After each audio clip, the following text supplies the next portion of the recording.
menjadi musuh Fir'aun. Nah, beliau Nabiullah Musa pernah masuk ke dalam kota. Iya. Dan beliau menyaksikan di kota tersebut ada dari golongannya Bani Israel. Iya. Salah satu dari Bani Israel laki-laki, dan juga salah satu dari pengikut Fir'aun, dan mereka berdua sedang berkelahi. Nah, mereka berdua sedang berkelahi. Baik. Maka laki-laki yang dari golongan Nabiullah Musa alaihissalam meminta tolong kepada Nabi Musa. Iya, meminta tolong supaya lawannya itu dikalahkan. Iya. Maka Nabi Musa dengan sekali pukulan tinju memukul lawan dari kaumnya tersebut. Apa yang terjadi? Lawannya itu mati. Bayangkan, dengan sekali pukulan tinju. Ini Nabiullah Musa alaihissalam. Nah, setelah peristiwa itu, iya, Nabiullah Musa alaihissalam diliputi perasaan takut. Iya, diliputi perasaan takut akibat apa yang telah terjadi. Allah sebutkan dalam surah Al-Qasas di ayat yang ke-18, fa asbaha fil madinati khaifan. Sampai Nabiullah Musa alaihissalam itu di kota Madinah, itu artinya kota. Ya. Kalau disebut Madinah itu kota artinya. Madinah itu bahasa Arab. Ya, artinya kota. Makanya ya, Madinah itu disebut dengan Madinatun Nabawiyah. Ya, Makkah itu disebut dengan Makkatul Mukarramah. Nah, iya, Madinatun Nabawiyah, kota Nabi. Nah, Nabiullah Musa alaihissalam, iya, di kota tersebut, iya, khaifan, dalam keadaan merasa takut. Khaifan yataraqqab, dan sambil mengawasi, jangan sampai ada yang mau membalas dendam. Nah, ini perasaan takut yang tabiat. Iya. Nah, itu tidak tercela insyaallah taala. Iya, Anda takut ada yang mau memukul. Anda takut ada yang mau mengganggu, ada yang mau membunuh Anda. Naam. Itu semuanya adalah takut yang tabiat kita sebagai manusia, dan itu tidak tercela sama sekali. Naam, itu hukumnya mubah dan boleh. Kecuali sebagaimana yang kita sebutkan tadi, jangan sampai perasaan takut tersebut membuat kita meninggalkan yang wajib atau melakukan hal yang diharamkan. Nah, di sini hukumnya berubah. Iya, berubah dari yang mubah menjadi diharamkan. Sebab apa saja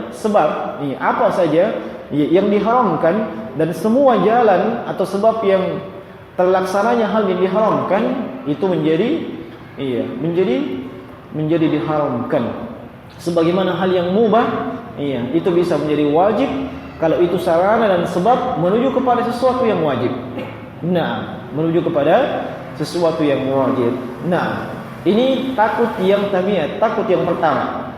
Nah, takut yang kedua adalah al-khauful ibadati wat tadallul wat ta'zim wal khudu'.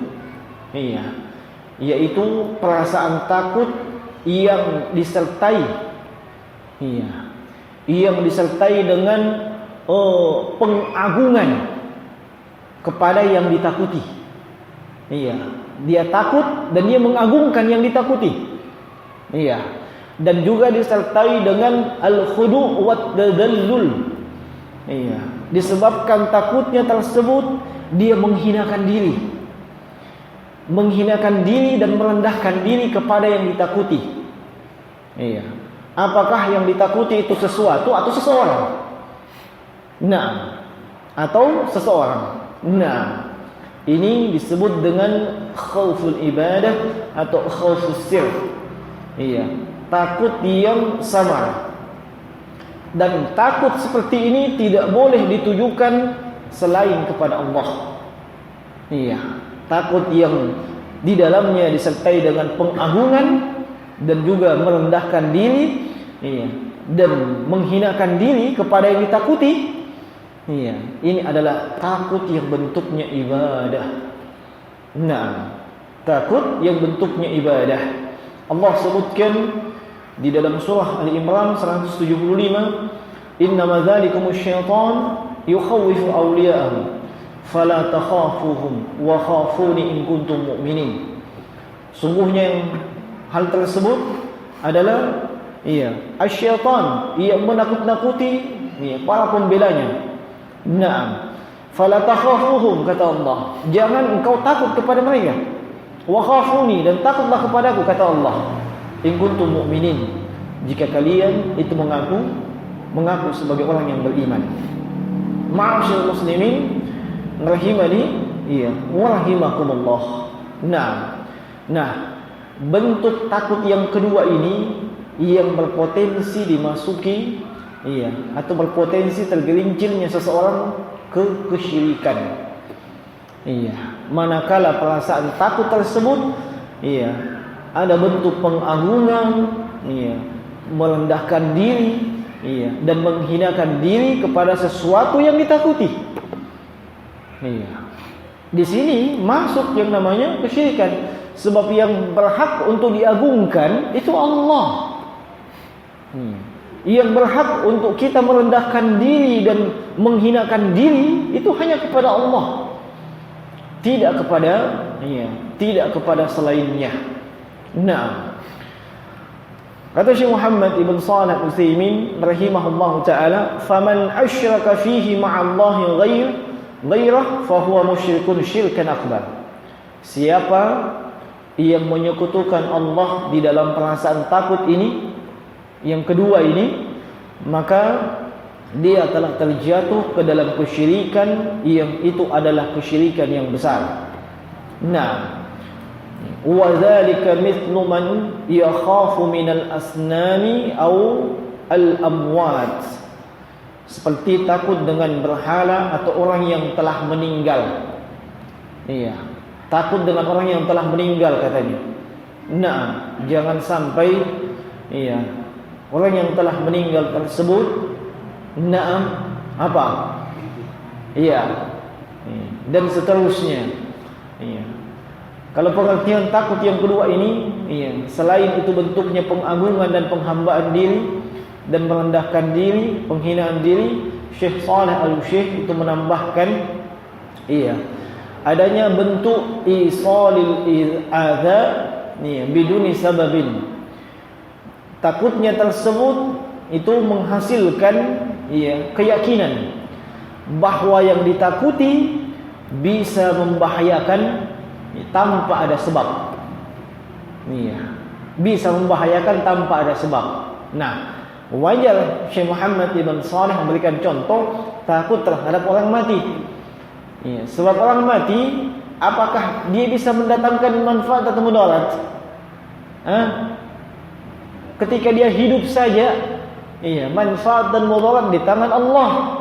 Itu ketika dia hidup, apalagi ketika sudah meninggal. Nah, makanya kita heran dengan mereka yang suka berdoa ke kuburan tertentu, meskipun kuburan tersebut yang di dalamnya itu adalah konon dianggap sebagai wali atau ulama atau kiai dan yang semisal dengan itu, dan di sana dia meminta jodoh. Nah, itu perkara yang menggelikan.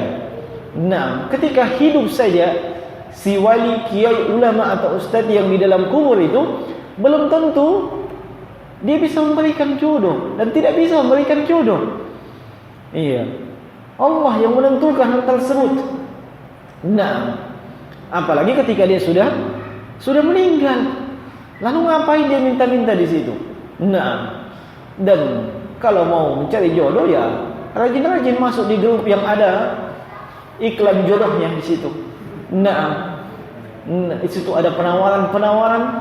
Tinggal dilihat kriteria diri kita ini apakah cocok dengan apa yang dia disebutkan di dalam iklan atau pesan-pesan tersebut. Nah, itu saja. Jangan minta-minta kepada orang yang sudah, masya Allah, sudah meninggal. Nah, itu tidak bisa memberikan apa-apa, tidak bisa memberikan manfaat dan mudarat. Dan biduni sababin, tanpa ada sebabnya. Nah, ma'asyiral muslimin, iya, rahimani wa rahimakumullah.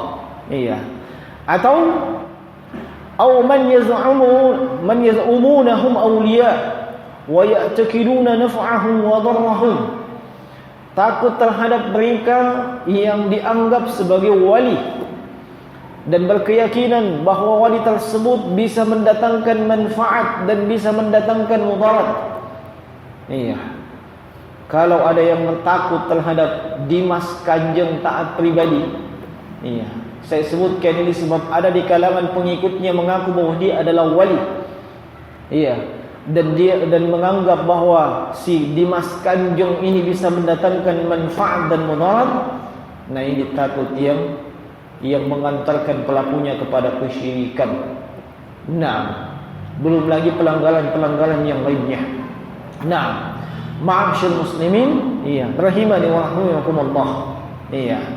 Ini takut yang bentuknya ibadah. Iya. Bisa dibedakan ya? Mana takut yang bentuknya ibadah dan mana takut yang bukan ibadah. Iya.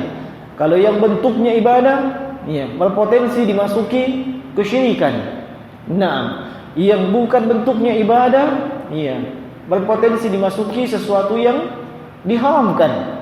Nah, baik. Jemaah sekalian rahimani wa rahimakumullah.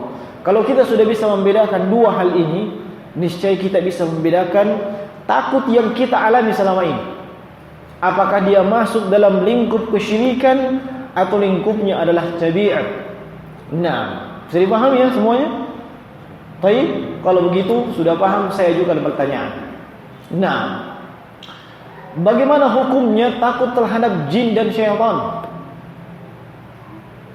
Nah, takut terhadap jin dan syaitan.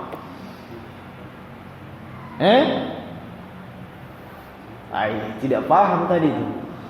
Iya. Siapa yang takut dengan jin dan syaitan dulu? Iya, enggak usah angkat tangan, nanti ketahuan. Ya. Tinggal ditanya pada diri sendiri, ini takutnya bagaimana? Iya. Sebab tadi sudah dibedakan dua itu. Iya. Nah, iya kan? Iya. Enggak usah bisik-bisik syirik kapan. Tinggal dilihat ini. Dan saya yakin di antara kita itu mungkin lebih banyak yang takut, ya, dengan jin dan syaitan, dengan penampakan. Iya. Iya kan? Nah, terpengaruh dengan media-media televisi. Iya, media-media sosial dan seterusnya. Apalagi dengan gencar media-media tersebut, iya, menampilkan berita-berita yang kadang lebih banyak hoax alias tidak benar. Iya. Nah, penampakan di sana, penampakan di sini. Akhirnya di sana di sini penampakan di mana-mana. Nah, tayyib. Jadi takut kepada jin, syaitan itu apakah dia takut tabiat atau takut kesyirikan? Ini perlu dirinci jemaah sekalian. Nah, sebab kadang masuk kepada lingkup kesyirikan dan kadang masuk dalam lingkup tabiat. Saya beri contoh. Nah, kalau ada seseorang yang takut dengan jin dan syaitan, iya, yang rasa takutnya tersebut membuat dia menghinakan diri, ya, merendahkan diri dan mengagungkan syaitan, iya, mengagungkan si jin itu, iya. Prakteknya bagaimana? Iya. Tolong dilihat ya. Misalnya kalau melewati tempat-tempat angker, tempat-tempat yang dianggap makrama, ya, tempat-tempat yang dianggap membuat bulu kuduk itu apa? Merinding, iya, dan merindung. Nah, tinggal dilihat di situ. Iya.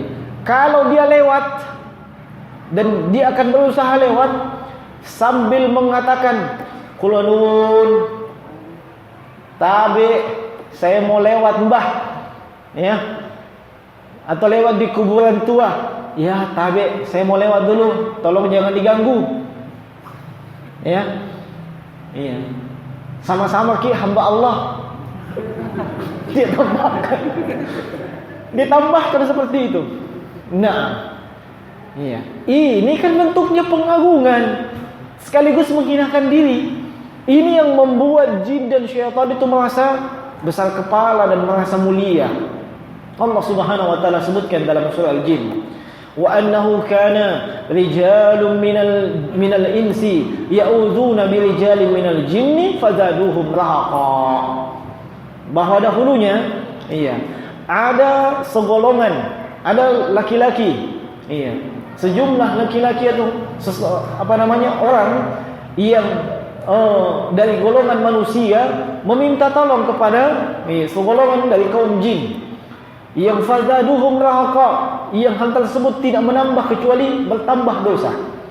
Dan Imam Ibnu Katsir rahimahullahu taala itu menyebutkan dalam tafsirnya, ini terkait dengan mereka yang memuliakan, dan itu bentuk pemuliaan terhadap jin dan syaitan manakala manusia melewati tempat, apakah itu di darat, di lautan, dan kemudian ia mengagungkan dan memuliakan jin di situ, termasuk seperti tadi, kula nuwun bah, tabe, na'am, dan yang semisal dengan itu, dan ini adalah bentuk kesyirikan masyarakat Arab jahiliyah.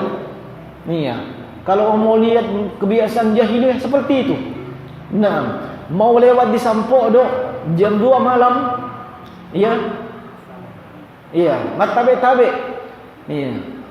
nah, atau assalamualaikum, nah, apa maksudnya? Lewat saja, nah, itu modelnya itu seperti itu.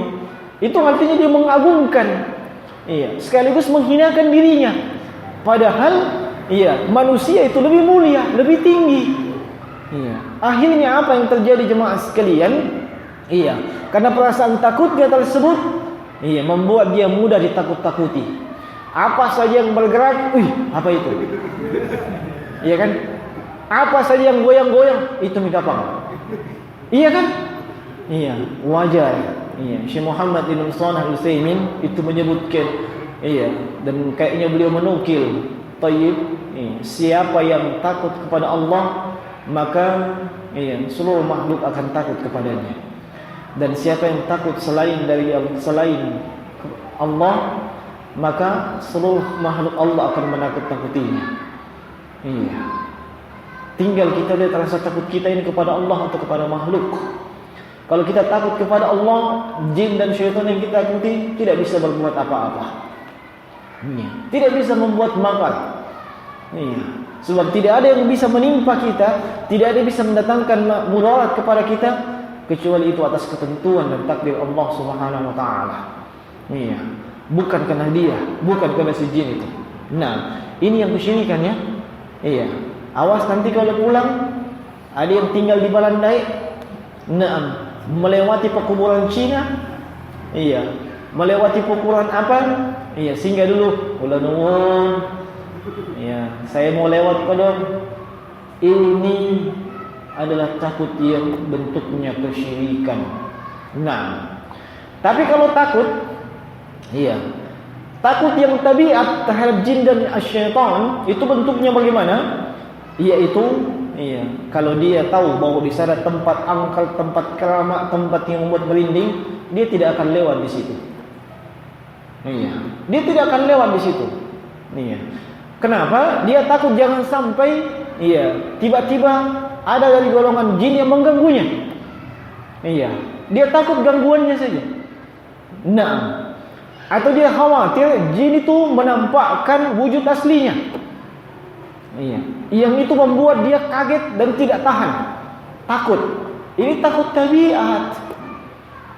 Nah, dan orang seperti ini biasanya tidak akan lewat di tempat tersebut.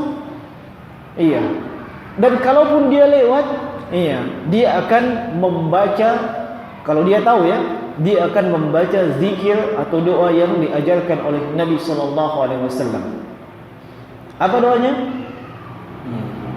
Di dalam apa? Dalam hadis Khawlah bintu Hakam radhiyallahu ta'ala anha, Rasulullah sallallahu alaihi wasallam bersabda, "Man nazala manzilan faqala a'udzu bikalimatillahi tammati min syarri ma khalaq." Ya. Aku berlindung kepada Allah, aku berlindung dengan kalimat-kalimat Allah yang sempurna dari kejahatan seluruh ciptaannya. Iya.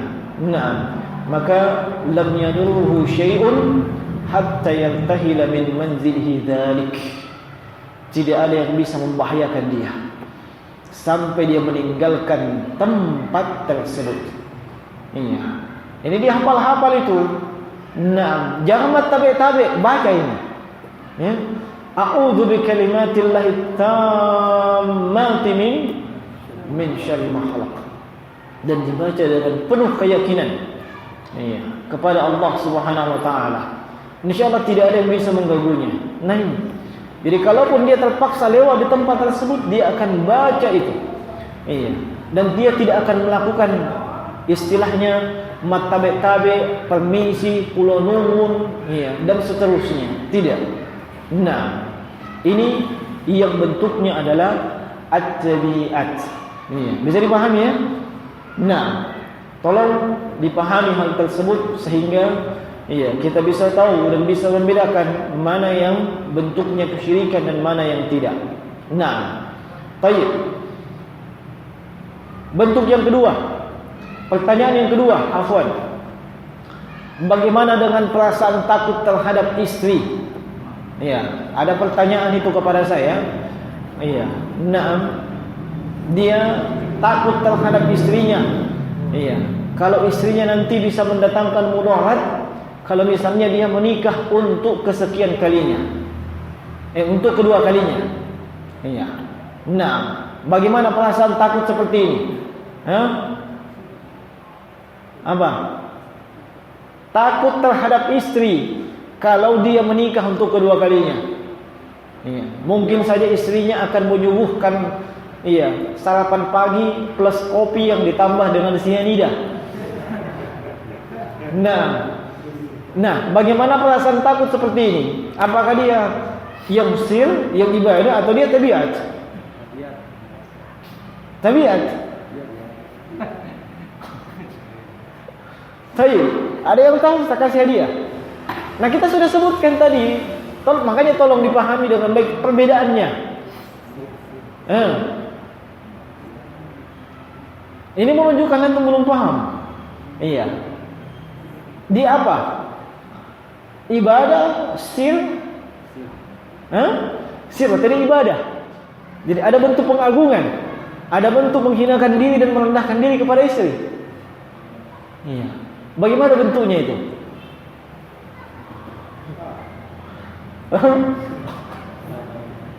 Iya. Ini wajar. Ini ada di antara kita yang takut seperti itu. Nah, dan ini berbeda dengan takut kalau menikah, jangan sampai menikah begini. Ya kan? Iya. Atau mungkin ada kesamaan dari sisi itu. Iya. Nah, bagaimana perasaan takut terhadap istri itu? Iya.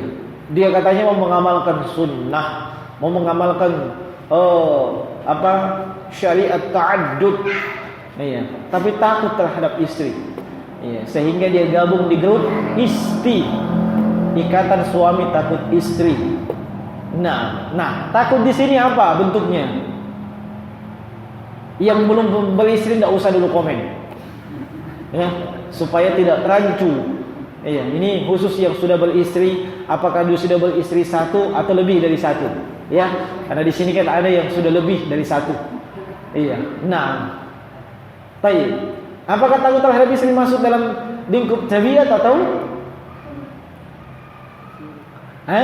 syirik? Nah, begini. Kalau misalnya kita ketahui istri itu, pembawaannya, temperamennya memang demikian, dan dia mungkin alumni atau lulusan karate do, ya. Nah, dia bisa mematahkan tulang punggung, tulang rusuk, dan tulang apa saja kalau ada masalah. Iya, itu kan ada alasannya. Nah, iya. Dan dia bisa memberikan mudarat kepada kita. Jangan sampai kita kayak Nabi Musa tadi sekali tinju, waduh, KO. Nah, kalau yang seperti ini tabiat. Tabiat. Tapi kalau ketakutan kita terhadap istri membuat kita menghinakan diri padanya, dan menghinakan diri, mengagungkan dia, nah ini yang masuk dalam as-sir wal khauf wal ibadah. Tolong dibedakan itu. Baik. Sekarang saya tanya, bagaimana dengan takut miskin?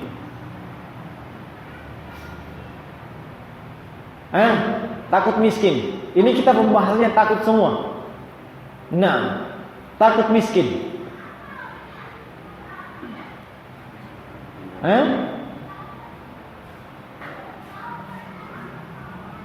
Bagaimana ini? Syirik. Masalahnya. Kan kita dijamin dan larang dalam ini ada yang butuh rincian lagi. Saya kurang bisa merinci kayaknya. Nah, tabiat manusia itu tidak ingin sengsara.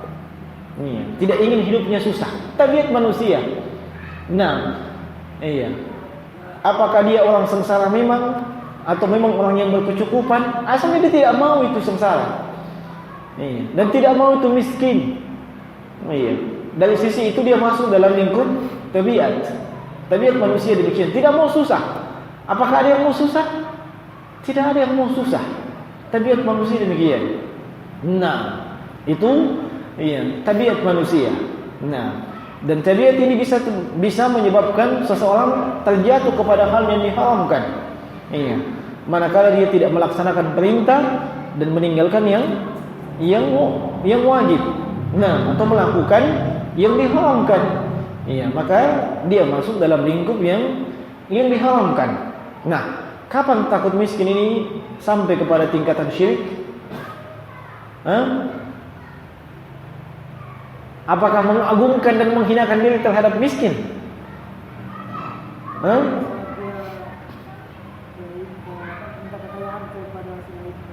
Bagaimana?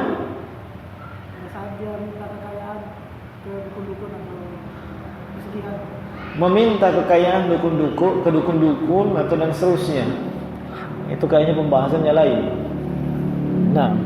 Itu pembahasannya lain insyaallah taala. Ada yang bisa jawab bagaimana dia bisa sampai kepada kesyirikan?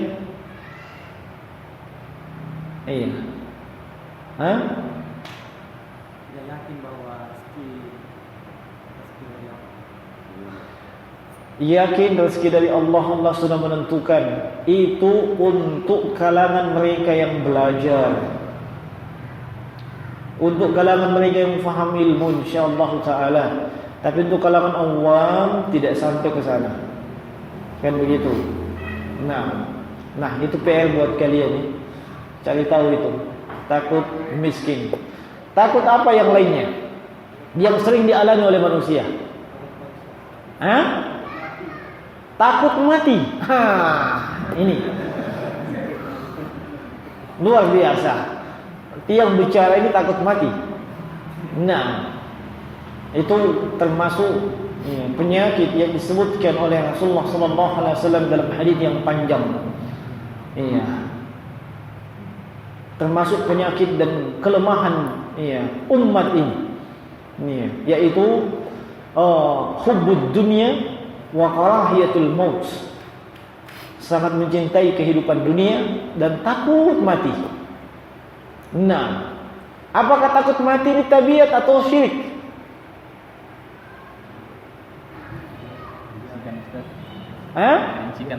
Dirincikan lagi. Asalnya dulu, hukum asalnya. Antum sudah paham. Memang itu tabiat. Adakah yang suka mati? Tabiat manusia tidak akan mau mati. Tapi ketika dia tahu, dia paham, dia meskipun dia tahu dia pasti akan mati, tapi dia tidak ada yang mau mati. Seandainya bisa hidup sampai 1000 tahun lagi, kemudian nanti setelah 1000 tahun ditambah 1000 tahun lagi, dia mau seperti itu. Tabiat manusia. Kecuali kalau mau ditambahkan rincian. Bagaimana rinciannya?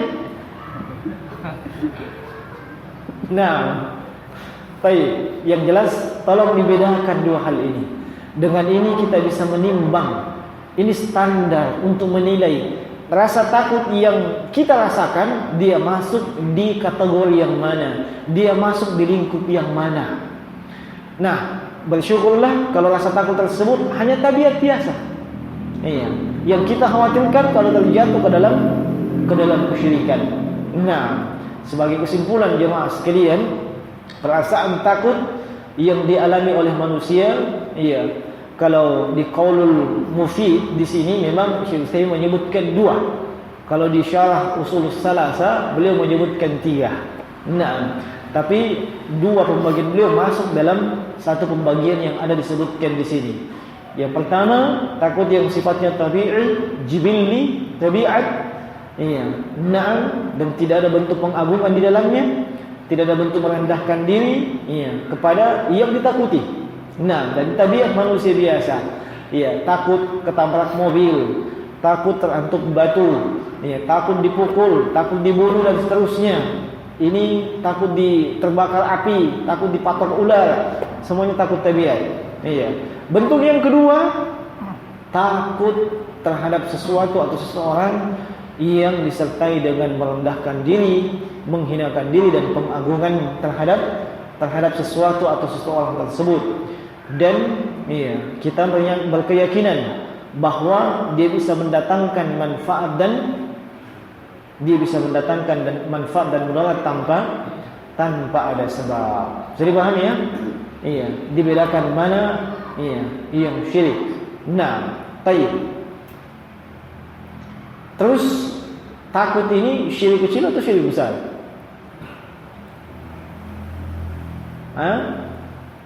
Takut yang bentuknya menghinakan diri, merendahkan diri dan mengagungkan yang ditakuti. Iya, Syekh Muhammad Ibn Shalih Al-Utsaimin di sini menyebutkan syirkul akbar, itu adalah kesyirikan yang besar. Sebab mengagungkan diri, menghinakan diri itu termasuk bagian daripada ibadah. Iya, itu termasuk bagian daripada ibadah yang tidak boleh ditujukan kepada selain Allah Subhanahu wa taala. Baik. Sampai di sini ada pertanyaan, silakan.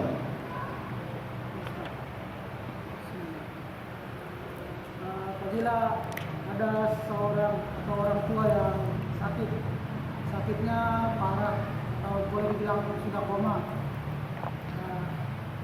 Ada seseorang yang berkata orang ini mungkin susah mati karena dia beranggapan bahwa orang-orang tua ini kan mungkin dulu ada bawaannya atau dibilang baca-bacanya sehingga dia mungkin susah untuk meninggalnya.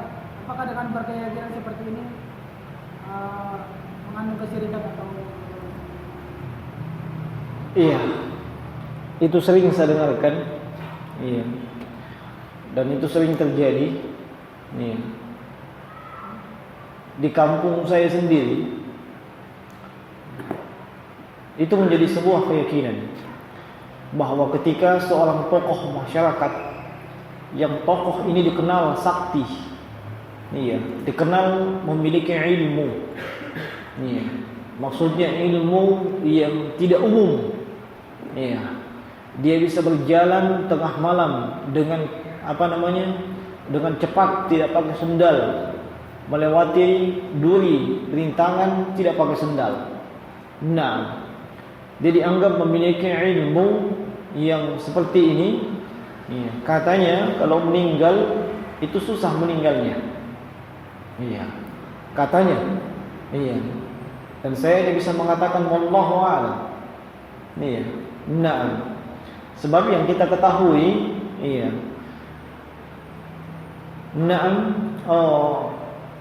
Akidah seorang muslim yaitu malaikat maut datang mencabut nyawa ketika sudah sampai waktunya.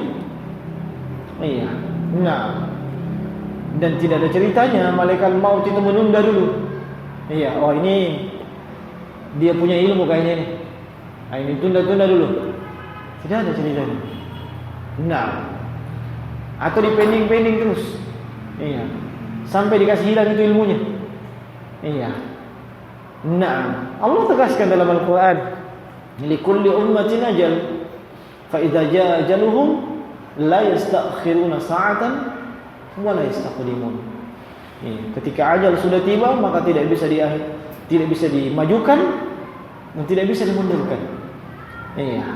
Dan malaikat maut yang wukila bikum, yang diwakilkan untuk mencabut nyawa kalian, itu tidak akan menunda kalau semua sudah tiba waktunya. Sehingga kita hanya bisa mengatakan kepada yang punya keyakinan yang antum sebutkan tadi, itu wallahu alam, kita belum mendapatkan landasan daripada pendapat seperti itu. Yang kita yakini selama ini, malaikat maut akan mencabut nyawa manakala sudah sampai pada waktunya dan tidak akan menundanya. Adapun keyakinan bahwasanya orang yang memiliki hal seperti itu akan susah meninggalnya, susah sakaratul maut, ya wallahu alam juga. Sebab manusia yang sakaratul maut, Nabi sallallahu alaihi wasallam gambarkan itu dalam keadaan kondisi yang terdahsyat. Dalam keadaan kondisi yang terdahsyat. Itu hadits yang umum. Yang menceritakan tentang bagaimana ketika ruh atau nyawa ini dicabut dari fisik, dari jasad. Itu kondisinya luar biasa ketika itu. Dan Nabi gambarkan bahwa kaum mukminin, meskipun merasakan sakit, tapi itu tidak terasa. Kenapa? Sebab diperlihatkan tempatnya nanti di akhirat. Dan dia terpesona dengan hal tersebut, sehingga tidak begitu merasakan ketika nyawanya atau ruhnya dicabut. Adapun orang selain itu, orang kafir, itu sangat merasakannya. Berdasarkan hal ini bisa jadi kalau memang susah meninggalnya dalam sakaratul maut, mungkin dia pernah melakukan hal-hal yang kufur. Pernah melakukan sesuatu yang mengarah kepada kesyirikan. Dan bisa jadi hal tersebut sebab ilmu-ilmu yang diyakini oleh orang tua kita yang dianggap hebat, itu kebanyakannya terkait dengan ilmu yang didapatkan dengan berkolaborasi dengan jin, kerjasama dengan jin untuk mendapatkan kesaktian seperti itu, dan kerjasama dengan mereka, dengan bangsa jin, asyaitan, ini adalah merupakan bentuk kekufuran dan kesyirikan. Apalagi kalau memang profesi orang yang meninggal tersebut adalah kahin, dukun, dukun atau orang yang mengaku mengetahui hal-hal yang gaib. Itu luar biasa, sebab itu kekufuran. Baik, saya kira demikian. Wallahu a'lam. Baik, ada yang lain?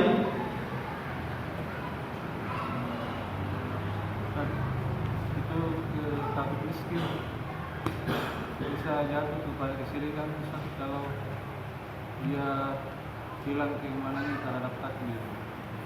Iya, sahih. Tadi yang ditanyakan. Yang ditanyakan tadi kalau menurut saya. Oh iya. Jadi ada yang menyebutkan takut miskin itu yang tadi kita sebut tabiat. Itu bisa menjadi kesyirikan kalau dengan takutnya terhadap kemiskinan membuat ia tidak beriman dengan takdir atau ketentuan Allah Subhanahu wa taala. Bisa jadi seperti itu. Kalau memang dia tidak beriman akan takdir, itu masuk dalam lingkup kufur. Seorang muslim, hendaknya dia meyakini ketentuan Allah Subhanahu wa taala. Takdir Allah Subhanahu wa taala yang baik ataupun yang buruknya. Baik. Masih ada yang lain?